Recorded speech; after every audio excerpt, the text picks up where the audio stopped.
नमस्कार। सुर्खियों के बाद आपका स्वागत है। आपके साथ मैं हूं ललित प्रजापति। शुरू करते हैं 20 मिनट 20 खबर। धधक धधक कर उठती आग की लपटें, सुलग सुलग कर जलती फैक्ट्री और आग पर काबू पाने की पुरजोर कोशिश। तस्वीरें कह रही हैं कि हादसा भयावह है। दरअसल ग्वालियर के बाराघाटा इलाके की एक ऑयल रिसाइलिंग फैक्ट्री में अचानक आग भड़क उठी, जिससे वहां भगदड़ मच गई। बताया जा रहा है कि घंटों की आग में लाखों का नुकसान हो गया। धधक धधक कर उठती आग ने धू धू कर फैक्ट्री को जला डाला। फैक्ट्री में आग को लगता देख अन्य कर्मचारियों ने इसकी सूचना फायर ब्रिगेड और पुलिस को दी। सूचना मिलते ही फायर ब्रिगेड की टीम मौके पर पहुंची, जहां 4 गाड़ियों ने आग पर काबू पाने का प्रयास शुरू किया। आग लगने से लाखों की ऑयल नष्ट होने का अंदेशा जताया गया है। साथ ही बताया जा रहा है कि फैक्ट्री में शॉर्ट सर्किट के चलते आग लगी हो सकती है। गनीमत ये रही कि कोई जनहानि नहीं हुई।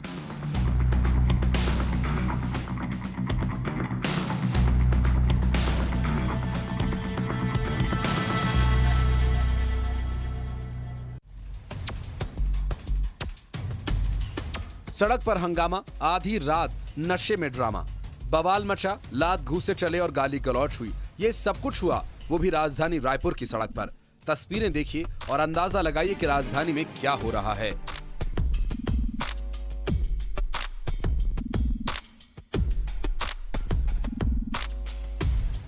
तस्वीरें तेलीबांधा इलाके की हैं, जहां कार सवार 2 युवतियों के बीच जमकर मारपीट हो गई। मारपीट से इलाके में हड़कंप मच गया। सड़क पर 2 पक्षों में नशे में जमकर लात घूसे चले। एक पक्ष का ये कहना है कि लड़की नशे में धुत होकर कार चला रही थी और जब इस बात पर उसे टोका गया तो गुस्से में आग बबूला होकर लड़ने पर उतारू हो गई, गाली गलौज करने लगी, जिस पर विवाद और बढ़ गया। दोनों लड़कियों के बीच जमकर मारपीट हो गई। वहीं बचाव करने आए एक लड़के की भी पिटाई कर दी। मारपीट का ये वीडियो अब तेजी से सोशल मीडिया पर वायरल हो रहा है। वीडियो सामने आने के बाद स्थानीय थाने में खलबली मच गई। मामले में फिलहाल दोनों पक्षों की शिकायत पर पुलिस ने केस दर्ज कर लिया है और आगे की कार्रवाई की जा रही है।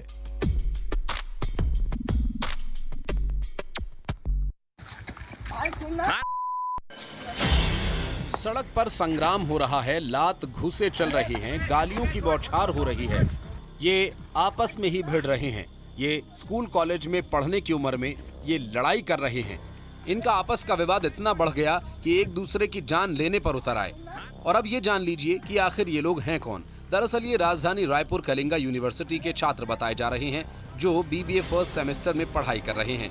ये सभी छात्र और इनके बीच किसी बात को लेकर हुआ विवाद इस लड़ाई का कारण है। और इस विवाद के बाद शुरू हुई लड़ाई का एक वीडियो सामने आया, जो कि सोशल मीडिया पर भी अपलोड कर दिया गया।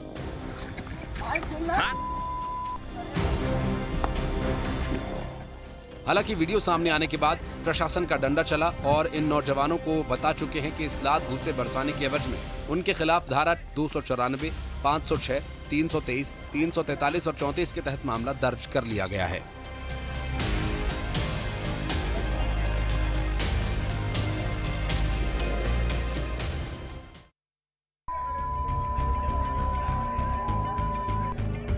पिछले 24 घंटों में मारपीट की ये तीसरी घटना है जो राजधानी रायपुर में हुई है।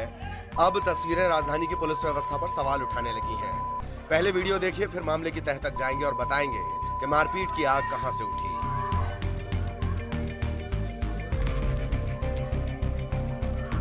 दो पक्षों के बीच खूनी संघर्ष का ये मामला गोलबाजार थाना इलाके का है, जहां एक परिवार में 2 पक्षों के बीच जमकर खूनी तांडव हुआ।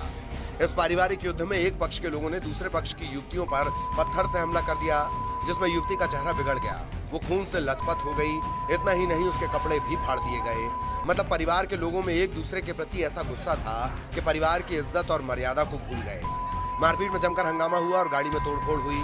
दोनों पक्षों ने एक दूसरे पर मारपीट का आरोप लगाया। बताया जा रहा है कि ये विवाद 2 परिवारों के बीच प्रॉपर्टी को लेकर विवाद था। विवाद में एक तरफ 7 लोग, दूसरी तरफ 4 लोग थे। फिलहाल इस मामले में पुलिस ने एक पक्ष से 3 लोगों के खिलाफ और दूसरे पक्ष से 6 लोगों के खिलाफ मारपीट की धाराओं के तहत अपराध पंजीबद्ध कर लिया है और कार्रवाई में जुट गई है।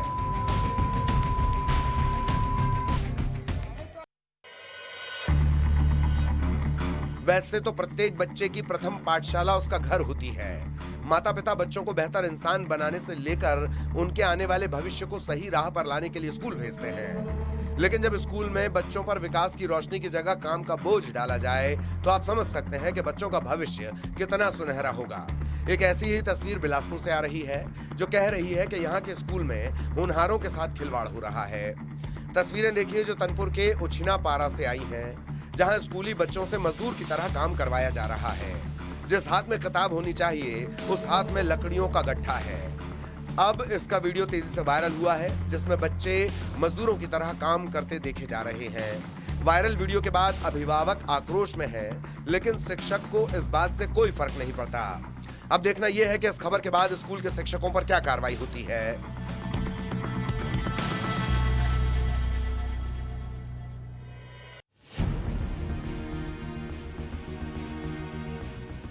चुनाव की बेला है, इस घड़ी में हर कोई पूछ रहा है कि अब कब। पिछले बार भी तो वादा किया गया, सड़क, अस्पताल और न जाने क्या क्या। कुछ वादे पूरे हुए, कुछ अभी अधूरे हैं। लोग पूछ रहे हैं उन अधूरे वादों के लिए कितना इंतजार करना होगा।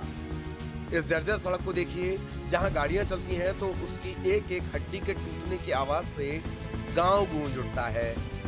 और अभी आवाज सुनिए जो हाथों में बैनर लेकर कह रहे हैं कि रोड नहीं तो वोट नहीं। तस्वीरें अनूपपुर जिले के पुष्पराजगढ़ विधानसभा के खाले धवई गांव की है, जहां ग्रामीणों ने सड़क नहीं मिलने की वजह से विधानसभा चुनाव के बहिष्कार का ऐलान कर दिया। सड़कों पर रैली निकालकर ग्राम दूनिया गांव की तर्ज पर मुख्य पॉइंट पर बैनर लगा दिया गया कि नेताओं का आना गांव में वर्जित है। ग्रामीणों का कहना है कि गांव में जब तक पक्की सड़क नहीं बनेगी तो वो अपने मताधिकार का उपयोग नहीं करेंगे।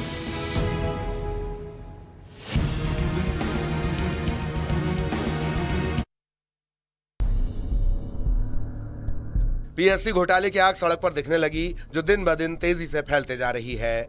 एक बार फिर एबीवीपी कार्यकर्ताओं ने पीएससी घोटाले को लेकर प्रदर्शन किया।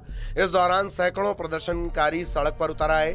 सीजीपीएससी समेत बाकी भर्तियों में हो रही गड़बड़ियों, बिगड़ती कानून व्यवस्था जैसे मुद्दों को लेकर सभी मुख्यमंत्री निवास का घेराव करने निकले थे। प्रदर्शन के दौरान हंगामा कर रहे छात्रों की पुलिस से जबरदस्त धक्का मुक्की हुई। कुछ छात्रों और पुलिसकर्मियों को हल्की चोट भी आई है। हालांकि पुलिस ने उन्हें रास्ते में ही रोक लिया। छात्र आक्रोश रैली के नाम की इस रैली में माहौल तब गरमाया जब पुलिस से ही छात्र भिड़ गए। छात्र बैरिकेड की ओर भागकर उसे तोड़ना चाहते थे। अचानक ऐसी स्थिति बनी कि कुछ छात्र पुलिस का घेरा तोड़कर बैरिकेडिंग की तरफ भागे। इस दौरान पुलिस इंस्पेक्टर रैंक के अधिकारियों ने छात्रों को पकड़कर हटाया। छात्र हटने को राजी नहीं थे। किसी के कपड़े फटे तो कोई जमीन पर गिरा। करीब 100 छात्रों और एबीवीपी नेताओं को यहीं हिरासत में लिया गया और शाम को छोड़ दिया गया।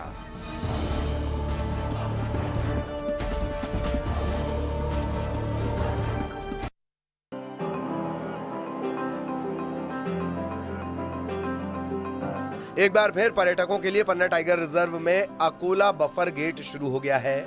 इसका शुभारंभ मंत्री बृजेंद्र प्रताप सिंह ने किया। इस गेट से प्रवेश करते ही पर्यटकों को टाइगर का दीदार हुआ। इसके बाद टूरिस्ट की खुशी का ठिकाना न रहा। पहले दिन 6 जिप्सियों में लगभग 30 पर्यटकों ने अकोला गेट से प्रवेश कर भ्रमण किया। इस गेट से प्रवेश कर अब टूरिस्ट खूबसूरत जंगल और वन्य प्राणियों को निहार सकेंगे और बाघ दर्शन करते हुए हिनौता गेट से बाहर निकलेंगे। ये नया कोर एरिया पर्यटन का क्षेत्र है और अभी तक टूरिस्ट आवाजाही यहाँ प्रतिबंधित थी, पर इस इलाके के खुल जाने से टूरिस्ट को नए क्षेत्र में भ्रमण करने को मिलेगा। इस गेट से प्रतिदिन 10 जिप्सी प्रवेश कर सकेंगी और करीब 21 किलोमीटर का इलाका टूरिस्ट को घूमने को मिलेगा।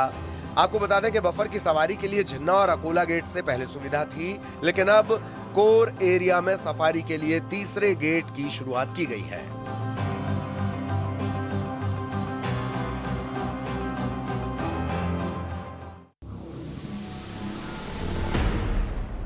छत्तीसगढ़ में हाथियों का तांडव कम होने का नाम नहीं ले रहा। बलरामपुर जिले के फोकली, मऊहा और करमाडीहा गांव में हाथियों के दल ने जमकर उत्पात मचाया। ग्रामीणों में ऐसी दहशत है कि वो सो नहीं पा रहे। रात रात भर जागकर अपने परिवार की रक्षा कर रहे हैं। एक तरफ हाथियों का झुंड तो दूसरी तरफ ग्रामीणों का झुंड जो हाथियों को खदेड़ रहे हैं।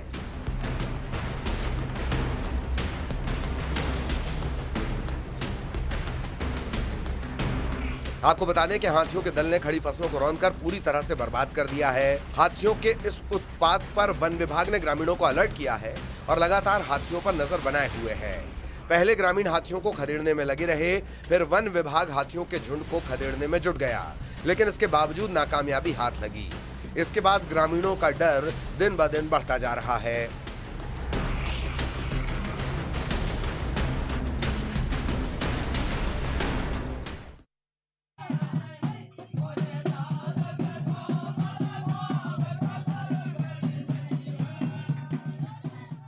मनुष्य के जीवन की अटल सच्चाई मृत्यु है। एक न एक दिन ये घटना सभी के साथ होनी है। अब मौत के बाद विदाई की एक तस्वीर चर्चा में बनी हुई है। दरअसल जब बुजुर्ग की मौत हुई तो गीत संगीत का आयोजन किया गया, भाग गाए गए और अनोखी विदाई दी गई।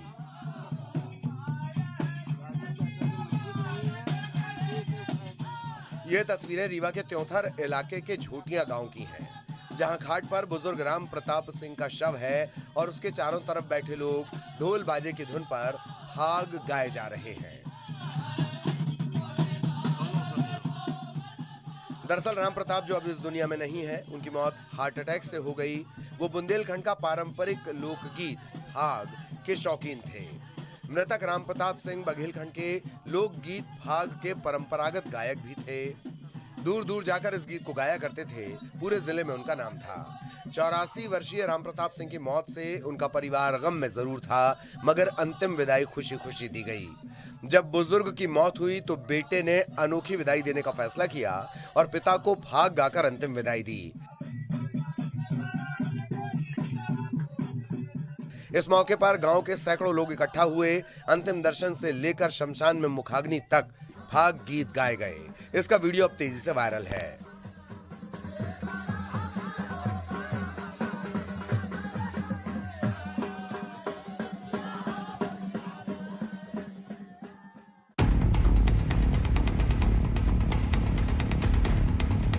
कहते हैं माँ तो माँ होती है, माँ की ममता सबसे अलग होती है। कभी कभी उनकी ममता को लोग पागलपंती का नाम दे देते हैं।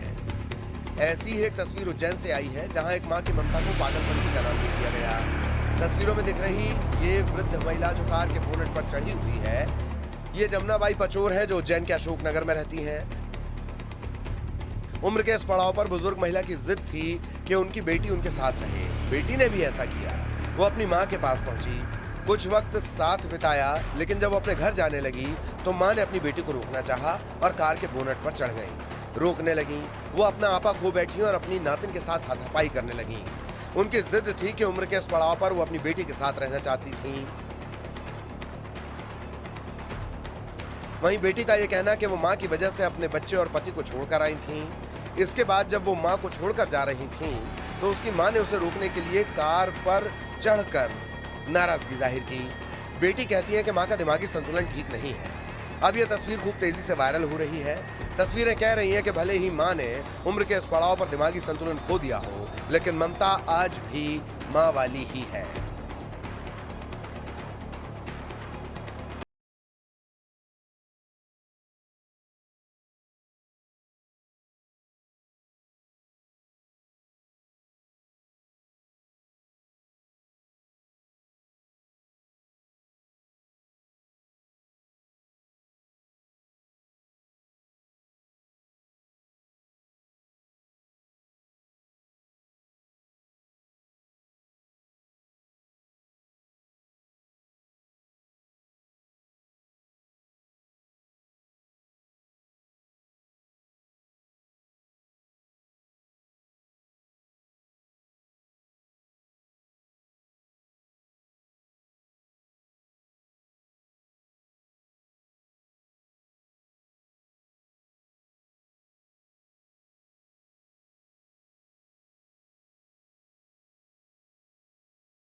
चीन में खेले जा रहे एशियन गेम्स में निशानेबाजी में 2 गोल्ड, 1 रजत और 1 कांस्य पदक जीतने वाले शूटर ऐश्वर्य प्रताप सिंह खरगोन पहुंचे, जहां उनका जोरदार स्वागत किया गया।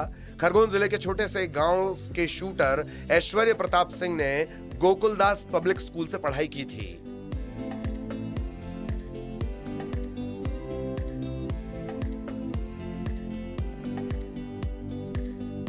स्कूल के बच्चों ने शहर में भव्य स्वागत रैली निकाली।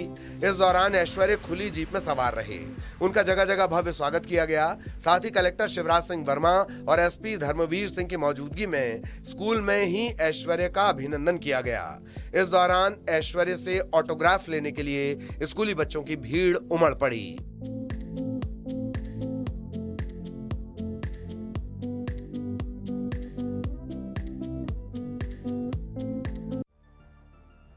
उत्तर प्रदेश के बरेली में रेलवे स्टेशन बरेली जंक्शन के प्लेटफॉर्म नंबर 1 पर एक स्टेशन एक उत्पाद का स्टॉल जिले में बांस से बने उत्पादों को एक बेहतर पहचान दिला रहा है, जिससे न सिर्फ स्थानीय कारीगरों के रोजगार को बढ़ावा मिल रहा है, बल्कि जिले की बांस बरेली की पहचान को बरकरार रखा गया है। नॉर्दर्न रेलवे के बरेली जंक्शन रेलवे स्टेशन पर लगे स्टॉल पर बांस से बने ये हस्तशिल्प कलाकृतियां बहुत ही कम दामों में उपलब्ध हैं। बरेली जंक्शन से गुजरने वाले यात्रियों को भी बांस से बने उत्पाद काफी पसंद आ रहे हैं। बांस से बनी वस्तुओं पर विशेष कलाकृतियां उकेरी गई हैं, जो और अधिक आकर्षण का केंद्र बनी है। आपको बता दें कि रेलवे प्रशासन ने बड़े शहरों के रेलवे स्टेशन पर एक स्टेशन एक उत्पाद योजना को लागू किया है। इसके बाद से बरेली जंक्शन पर इस योजना के अंतर्गत स्टॉल पर बांस से बने रोजमर्रा में इस्तेमाल किए जाने वाले उत्पादों की बेहतर श्रृंखला उपलब्ध कराई गई है। भारतीय रेल प्रशासन का मानना है कि इससे न सिर्फ स्थानीय शिल्पकला और क्षेत्र की प्रसिद्ध वस्तुओं की जानकारी यात्रियों को दी जाएगी, बल्कि इससे रोजगार सृजन, वोकल फॉर लोकल और मेक इन इंडिया जैसी मुहिम को भी बढ़ावा मिलेगा। साथ ही इलाके के कारीगरों को उनके द्वारा निर्मित उत्पादों से वैश्विक